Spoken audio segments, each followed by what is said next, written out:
বর্ণাঢ্য আয়োজনের মধ্য দিয়ে সারা দেশে জাতীয়তাবাদী ছাত্র দলের ৪৬তম প্রতিষ্ঠা বার্ষিকী উদযাপন করা হয়েছে।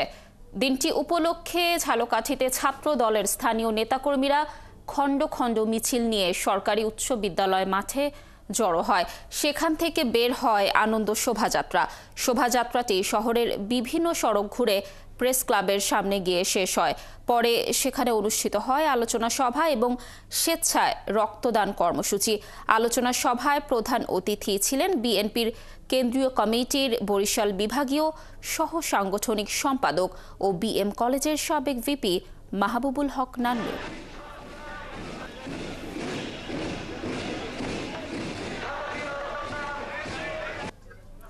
নারায়ণগঞ্জের রূপগঞ্জে উপজেলা ছাত্র দলের আয়োজনে বর্ণাঢ্য শোভাযাত্রা বের হয়েছে। বিকেলে নারায়ণগঞ্জ জেলা ছাত্র দলের সাবেক সিনিয়র সহসভাপতি সুলতান মাহমুদের নেতৃত্বে উপজেলার ভোলাবো ইউনিয়নের আতলাপুর বাজারে র্যালি বের হয়। শোভাযাত্রা শেষে ভোলাবো ইউনিয়ন পরিষদ মাঠে এক সভা অনুষ্ঠিত হয়। সভায় বক্তব্য রাখেন বিএনপির কেন্দ্রীয় নির্বাহী কমিটির সদস্য কাজী মনিরুজ্জামান মনির সহ অনেকে। এদিকে প্রতিষ্ঠা বার্ষিকী উপলক্ষে জামালপুর জেলা ছাত্রদল বর্ণাঢ্য শোভাযাত্রা বের করে। বুধবার দুপুরে শোভাযাত্রাটি দলীয় কার্যালয় থেকে বের হয়ে শহর প্রদক্ষিণ শেষে বকুলতলা চত্বরে গিয়ে শেষ হয়। পরে এক সমাবেশে বিএনপি ও ছাত্রদলের নেতৃবৃন্দ বক্তব্য রাখেন।